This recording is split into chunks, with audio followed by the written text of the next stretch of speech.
Natasha, and thank you so much for joining me today. Well, today we have got a fun one because I am doing the one colour challenge. Now, today I'm going to be working with pink. So I do have a light and a dark pink.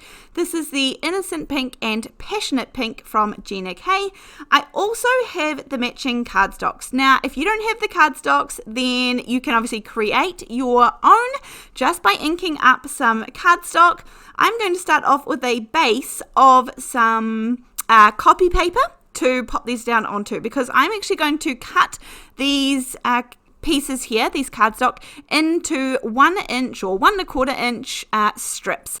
This is going to create our background. Now, if you didn't have the cardstock, then you could also do similar by inking up the background just with your ink. So you would use some copy paper or some mint tape or low-tack tape to mask off your area, and you could do a relatively similar thing here.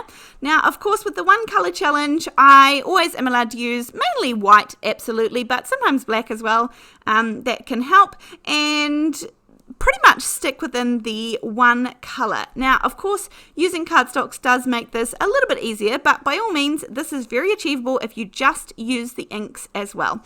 So I, of course, am going to use a couple of different pinks, but what you could do is you could use, if you just have one, then you could use a light application of it and then a heavier application, and that would give you 2 different pinks. But also, if you only had the one, then you could, if you happen to have like a white pigment ink, you could add that on top of your darker, if you had a darker shade of pink, and that would also create your lighter color. Sometimes it's just about being creative. Sometimes when we are doing the one color challenge, you do have to work quite hard about defining the layers because you're working with so few colors. So this often means resorting to using different textures and making sure that you've got different shapes going on and a few different things so that we can separate all those beautiful layers even though we're using the same color.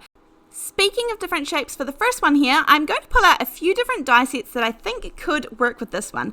This first one is the Master Layouts 2, and this one is from Gina K. It just has those stitched border dies. This one here is the Mixed Scalloped Rectangles from LDRS, and this one, again, also is another one of my go-to favorites that I can cut out some, just to create some texture around the edges. The last one is the Indented Rectangles. I don't think this one is available anymore, but it is one of my absolute favorites. It's sort of just that extra little something without being too much, and it's just got the extra wee corners, which absolutely love, and the little bit of stitching.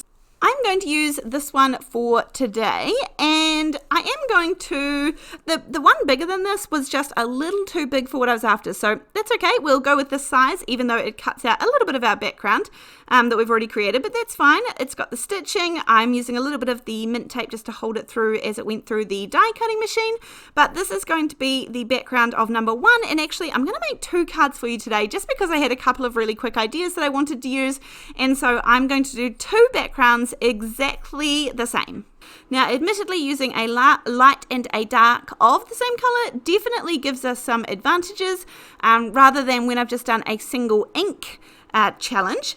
I do have a whole playlist on my channel of these single color or single ink challenges, so if you are enjoying these and you like using that sort of limited supply option, then go and check out the rest of them as well. Now, for card number 1, we are keeping this pretty simple and something that you'll be able to do if you have a sentiment die. I'm using this, I think it's Big Birthday from Fawn. Super handy. This one does say happy birthday to you. Now, I have cut this out in some white, in some of the dark pink, and in some of the light pink. Again, if you don't have the colored cardstocks, then make your own by inking them up. So you've still got all the same options that I do here, but have a look at the differences this makes when you use these colors as a shadow layer. Now, I'm going to have a play around with, which one could sit on top, whether it's the darker color on top, the lighter color on top, if we're going to use the whites, and which one might work the best. I'm going to stick with the light and the dark pink here. You could absolutely use any sentiment die that you have here. You could, of course, also stamp one on top. You could stamp and heat emboss one on top if you wanted to. You could, depending on the colors that you chose, you can create this into more of a, boy card, more of a monochromatic card or something like that. really, really fun to have a play around with colours and then the different looks that you can achieve with different sentiments attached. I'm going to use the Wildflower 1 set. Again, I think this one is available. In fact, I will link anything that I can find. Will always be linked in the description box down below so that you can check them out. Have a look if there's something similar. Have a good look at the die set if it's something that you want to invest in. Of course, using those links does help me, and I appreciate that very much. But the idea is that you hopefully have something along these lines that you'll be able to play along with at home.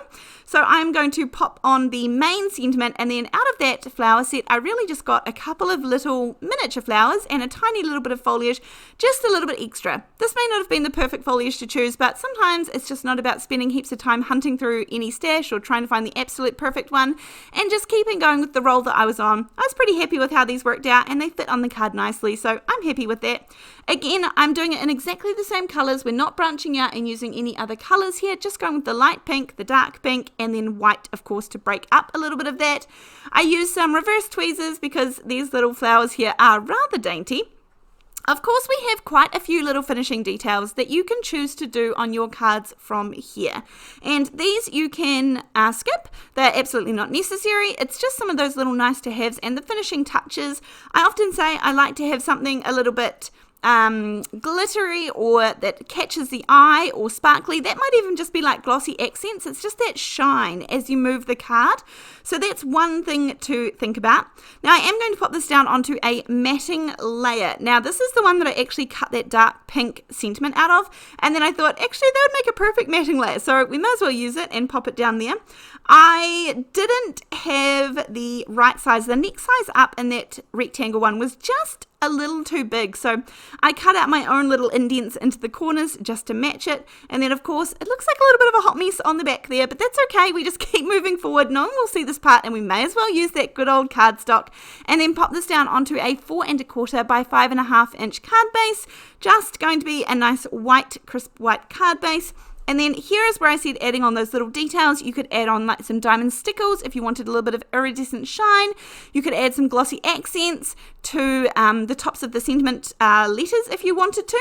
I'm going to add in some little enamel dots into the centers of the flowers. You could do a little bit of white splatter. That might look really nice here too. But anyhow, moving along to the second card, this one is going to be a little bit different. Instead of using the dies, we're going to use a stamp. Now I have this gorgeous little, it's actually called Flamazing from AALL and Create. Now I think I've got one link to this one down below, but there's also a couple of other stamp sets from different companies that I will also link that are very, very similar to this one. Of course, I want to keep this with the least amount of supplies, and we want to keep it pink, so hence why we've got the flamingo, and I just happen to have this little guy. I've used him on lots of cards before. I really like the couple of little sentiments. These smaller stamp sets are really good value. I'm going to stamp this one on here, and I'm going to stamp it in some black VersaFine pigment ink, a beautiful crisp stamping ink. And so I am going to use my stamping platform because I am stamping over those joins, and I wasn't 100% how this was going to work out. It actually worked out completely fine. But remember, this is just popped down onto some copy paper at the moment with those strips. So it's not flimsy, I would say, but it's not super strong at the moment. I did put some clear embossing powder over top just to help me with the watercoloring aspect here. Now, of course, these little gorgeous flamingos are pretty much mainly pink. My watercoloring here is beyond nothing. It's just popping some color down. Sometimes it helps to have some light areas and dark areas where you think the wing might be, or underneath the wing, or, you know, down the bottom of his little body. But honestly, doesn't really matter. The image is so small that any pink in there is going to be grand. And then I often will use a little bit of grey ink or something just to ground the flamingo so he's not quite so floaty. And so again, no real specific skill to pop this down. I just pop a little bit of watercolor, usually grey ink or brown or something like that, down the bottom just to ground him. And then, of course, as for the sentiment, there's some good choices here, and could be some really fun ones, but I am just going to use this little Altenew set here. This one is called Scripty Sentiments, and I'm just going to use the white cardstock and then the light pink cardstock, and this one says Hello Friend. So it's got the little shadow layer, and then making sure I've got all of the little pieces here nice and easy to pop together. At the moment, there isn't any dimension to this, so I am going to pop up these little pieces here, the sentiment, on some foam tape. You could use 1mm, 2mm, or even 3mm if you want to go all out. And then you could, of course, pop the actual card front up onto some foam tape if you want to as well. I'm just going to use a little bit of 2mm behind this one. That's my most favorite foam tape that I use. And then I also love the 1mm just in case I want to put it in a couple of different places, like behind different layers, and that way, even though there's a little bit of lift, it's still not too much if you want to pop it in an envelope. So those two sizes for me are the most handy, and of course if we add them together, it's going to make the 3 as well. Now I added on a couple of little black enamel dots. You could even add some faux splatter or some real splatter, and then pop this down onto a card base, and this is going to be our 2 cards finished for our 1 color challenge today. So I hope you enjoyed this one. As I mentioned, there's a playlist of these beautiful cards where we challenge ourselves to use just 1 color or just 1 ink to create these, and I hope you enjoyed this. I will see you next time. Bye.